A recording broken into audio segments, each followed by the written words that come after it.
Movie start होते ही हमें lake के नजदीक एक घर दिखाई देता है जिसमें एक मैरिड कपल रह रहा होता है। उस वक्त आधी रात गुजर चुकी होती है। तब एक लेडी अपने रूम में सो रही होती है, लेकिन उसका हस्बैंड बाहर ड्रिंक कर रहा होता है। उस आदमी को देखकर ऐसा लग रहा था कि जैसे वो बहुत ज्यादा डरा हुआ हो। वो एक पेंटिंग को काफी देर से बड़े गौर से देख रहा होता है। फिर कुछ देर के बाद वो मिरर के सामने आकर खड़ा हो जाता है और शीशे में अपना सर मारता है, जिससे उसे काफी चोट लगती है। जब उसकी वाइफ को ये आवाजें सुनाई देती हैं, तब वो जाग जाती है और उसे देखने नीचे आ जाती है। उसका हस्बैंड बहुत अजीब कंडीशन में होता है। वो उसे भी एक आयरन स्टिक से मार डालता है। फिर काफी साल गुजर चुके होते हैं और एक बार फिर हमें एक फैमिली दिखाई देती है और ये फैमिली काफी हैप्पी फैमिली होती है। इस फैमिली में हस्बैंड वाइफ जो कि अपनी लाइफ बहुत खुशी खुशी स्पेंड कर रहे होते हैं, जिसमें लड़के का नाम एडम और लड़की का नाम लिसा होता है। बेसिकली एडम एक मैथमेटिक्स प्रोफेसर होता है। अभी कुछ अरसा पहले ही एक यूनिवर्सिटी से उसे बहुत ही अच्छी जॉब ऑफर होती है, जिसकी सैलरी भी काफी अच्छी होती है और साथ में वो लोग उसे रहने के लिए एक खूबसूरत सा घर भी प्रोवाइड करते हैं, जिससे वो काफी खुश होता है। फिर वो लोग सिटी से टाउन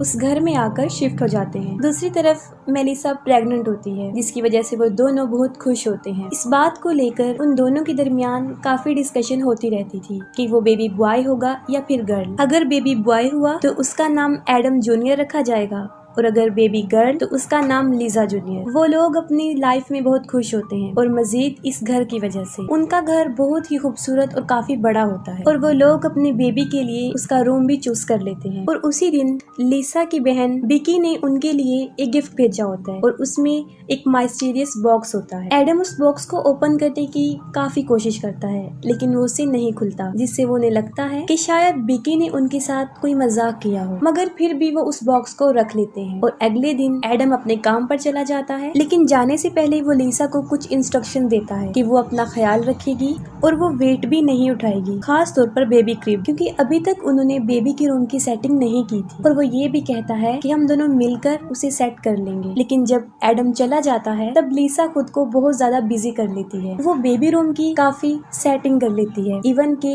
बेबी क्रिब को भी, क्योंकि उसे नहीं लग रहा था कि वो क्रिब इतना हैवी है। फिर उसका जहन उस बॉक्स की तरफ जाता है जो एडम से ओपन नहीं हुआ था। और यहाँ पर एक अजीब चीज ये होती है कि लिसा से वो बॉक्स इजीली खुल जाता है और जब वो उसे ओपन करती है तो वो बिल्कुल खाली होता है। फिर वो उस बॉक्स को रख देती है और वॉक पर चली जाती है। तब उसे एक औरत नजर आती है जो रो रही होती है और उसकी बॉडी पर भी ब्लड लगा होता है और वो बार बार एक ही लफ्ज बोल रही थी कि मैंने अपने बच्चे को खो दिया है। उसकी ये हालत देखकर लिजा उसकी हेल्प करना चाहती थी, लेकिन वो लिजा को देखकर अजीबो अजीब बातें करना शुरू कर देती है। वो उसे कहती है कि जो बच्चा तुम्हारे पेट में है वो तुम्हारा नहीं रहेगा, वो उसे ले जाएगा और लोग भी तुमसे डरना शुरू कर देंगे। और ये भी कहती है कि तुम अपने बच्चे को बचा नहीं सकोगी। ये बातें सुनकर लिजा काफी डर जाती है और वो वापस घर आ जाती है। फिर वो एडम को कॉल करती है और सारे इंसिडेंट का उसे बताती है। लेकिन उस दिन से लिसा के साथ अजीबोगरीब होना शुरू हो जाता है। उसे बेबी रूम से किसी बच्चे की रोने की आवाजें आती हैं। फिर हालात को समझने के लिए वो ऊपर जाकर देखती है, तो जो चीज वो देखती है उसे देखकर काफी हैरान हो जाती है।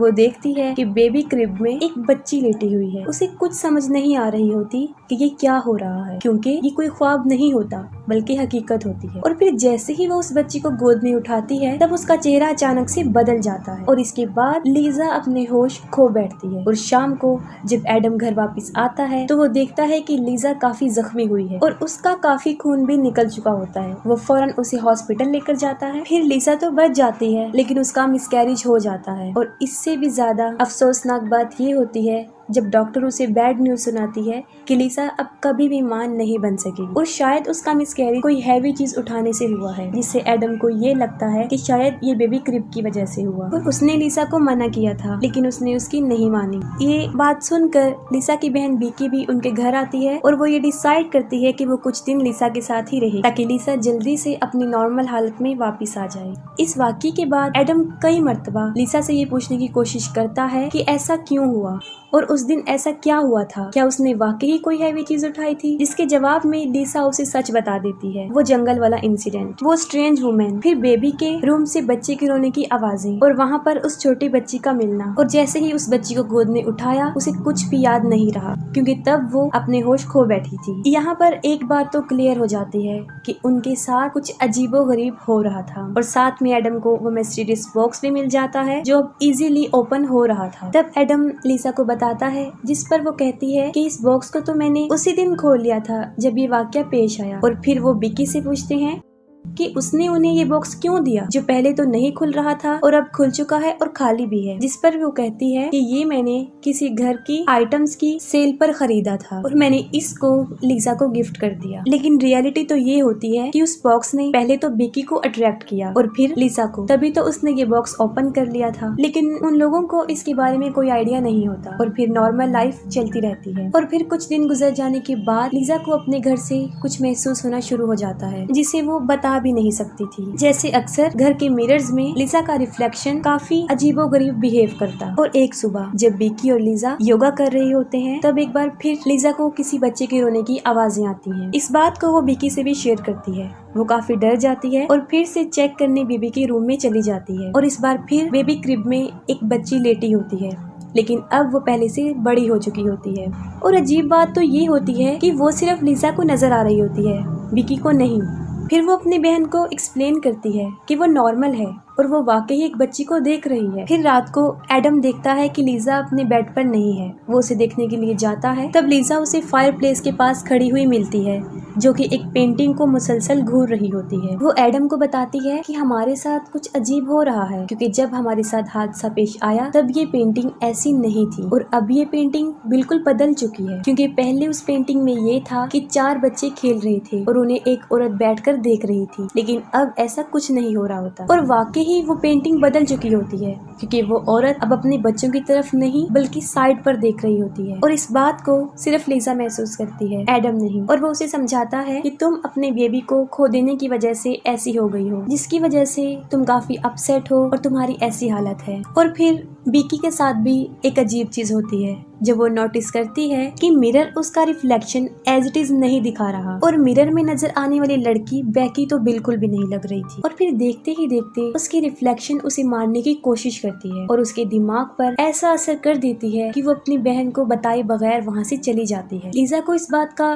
बुरा तो लगता है, लेकिन ये उसके लिए कोई नई चीज नहीं थी, बल्कि ऐसे इंसिडेंट तो उसके साथ हो रहे थे। और साथ में उसे हमेशा एक छोटी बच्ची भी दिखाई देने लगी जो उसे मामा कहती थी। लिसा इन सब से तंग आ चुकी होती है। वो एडम को कहती है कि हमारे इस घर में कुछ अजीब है, जैसे कि और वो इवल पावर्स हैं। और फिर वो कहती है कि आपकी यूनिवर्सिटी में एक प्रोफेसर डॉक्टर क्लार्क हैं जो कि एक अबनॉर्मल रिसर्चर हैं। शायद वो हमारी मदद कर सकते हैं, क्योंकि लिसा काफी डरी होती है। और एडम उसकी बात मानकर डॉक्टर क्लार्क से मिल लेता है, क्योंकि एडम तो इन बातों पर बिलीव नहीं रखता था। और वो डॉक्टर क्लार्क को कहता है कि वो लिसा का शक दूर करे। और जब डॉक्टर क्लार्क उनके घर में आते हैं तो उन्हें काफी अजीब चीजें महसूस होती हैं। असल में डॉक्टर क्लार्क बचपन से ही ब्लाइंड होते हैं, लेकिन उनके पास एक एबिलिटी भी थी। वो बचपन से ही पैरानॉर्मल चीजों को महसूस कर सकते हैं। और वो लिसा को कहता है कि जो भी तुम लोगों के साथ हो रहा है उसकी वजह ये घर नहीं है बल्कि कुछ और ही है। और फिर उसे उस मिस्टीरियस बॉक्स के बारे में पता चलता है। और फिर वो ये बात समझ जाते हैं कि एक अननोन इविल पावर थी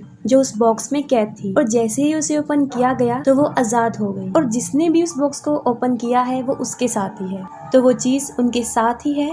वो जहाँ जहाँ जाएंगे वो चीज उनके साथ हो। ये बातें सुनकर एडम काफी गुस्से में आ जाता है और वो डॉक्टर क्लार्क को बाहर निकाल देता है और कहता है कि मैंने आपको ये कहा था कि आप लिसा का शक दूर करें, लेकिन आपने तो उसे मजीद डरा दिया। जिस पर डॉक्टर क्लार्क उसे समझाने की कोशिश करता है कि तुम लोगों को शायद पता नहीं है कि तुम कितनी बड़ी मुसीबत में हो, लेकिन वो उसकी कोई बात नहीं सुनता। फिर उसी ही रात एडम के साथ कुछ होना शुरू हो जाता है जब उसे एक औरत और एक ओल्ड लेडी नजर आती है। वो दोनों उसे काफी डरा देती हैं। और अब तो एडम को पूरा यकीन हो जाता है और वो फिर से डॉक्टर क्लार्क को अपने घर में बुला लेता है। और तब डॉक्टर क्लार्क उनकी मदद करने की कोशिश करता है। अपने इस रिसर्च से उन्हें पता चलता है कि सब कुछ जो पैरानॉर्मल एक्टिविटीज हो रही हैं वो इस घर की वजह से बिल्कुल भी नहीं है, और इस सब की होने की वजह वो बॉक्स था, क्योंकि उस बॉक्स में एक अननोन इविल एंटिटी होती है जिसका कोई वजूद तो नहीं होता, और ये काफी टाइम से इस दुनिया में रह रही थी, और इसका मकसद सिर्फ अनबॉर्न बेबी का शिकार होता है, यानी बच्चे को इस दुनिया में आने से पहले ही मार देता है। और उसकी बहुत बड़ी मिसाल लीजा थी, उसके साथ भी यही हुआ था, और लीजा के साथ कोई वाकया पेश नहीं आया होता, बल्कि उसके साथ ये सब कुछ करने वाली वो इविल एंटिटी थी। यानी हमने देखा कि एडम और बेकी ने उसे खोलने की कोशिश की, लेकिन वो सिर्फ लीजा से ही ओपन हुआ। मीन्स ये बॉक्स सिर्फ प्रेग्नेंट औरतों से ही खुलता है। बाहर आते ही उस बच्चे को वो मार देता है, और जो बच्चे उसे नजर आते थे वो कोई और नहीं था, बल्कि वो उसकी अनबॉर्न बेबी की टाइप्स थी कि अगर वो इस दुनिया में आ जाती तो वो ऐसी हो, और वो बच्ची स्टेप बाय स्टेप बड़ी होकर ऐसी होती। जैसे लीजा को पहले छोटी सी बच्ची नजर आई थी, फिर उससे बड़ी, और फिर वो लेडी और ओल्ड लेडी, और वो बच्चे की ओल्ड वर्जन थी। और ये इविल एंटिटी ज्यादातर मिरर्स और पेंटिंग्स में होती थी, क्योंकि उसका कोई वजूद तो था नहीं कि वो दुनिया में रहती, और ये पावर लोगों के दिमाग को अपने कंट्रोल में करके उन्हें अजीबोगरीब चीजें दिखाती थी, और ऐसा उन तीनों के साथ कई दफा हो चुका था। और इस एंटिटी को मारा तो नहीं जा सकता, सिर्फ कैद किया जा सकता है, और इसे कैद करने के लिए सेक्रीफाइस करना पड़ता है। इसका मतलब ये था कि अगर उस औरत को मारा जाए तो वो एंटिटी कैद हो जाए, और यही वजह थी जब पहली फैमिली में आदमी ने अपनी बीवी को मार दिया, और उनके ही घर के सामान में लीजा को वो बॉक्स बिकी ने दिया था, वहाँ से मिला था। और जंगल में नजर आने वाली औरत उस मरी हुई औरत की सोल थी, जो उस एंटिटी के साथ उस बॉक्स में कैद। लेकिन एडम लीजा को मारना नहीं चाहता था। एडम बहुत कोशिश करता है कि वो लीजा को इस मुसीबत से बचा ले, लेकिन ये एंटिटी लोगों को हिप्नोटाइज करती है और लोगों को एक दूसरे से मरवाती है। अब एडम भी हिप्नोटाइज हो चुका होता है, और वो उस आदमी की तरह लीजा को मार डालता है, और वो एंटिटी फिर से उस बॉक्स में कैद हो जाती है, और एडम जेल चला जाता है। और जाने से पहले वो बॉक्स को बिकी को देता है, और अब ये सब कुछ बिकी के साथ होने वाला था, क्योंकि वो भी प्रेग्नेंट। और इसी के साथ मूवी भी एंड हो जाती है।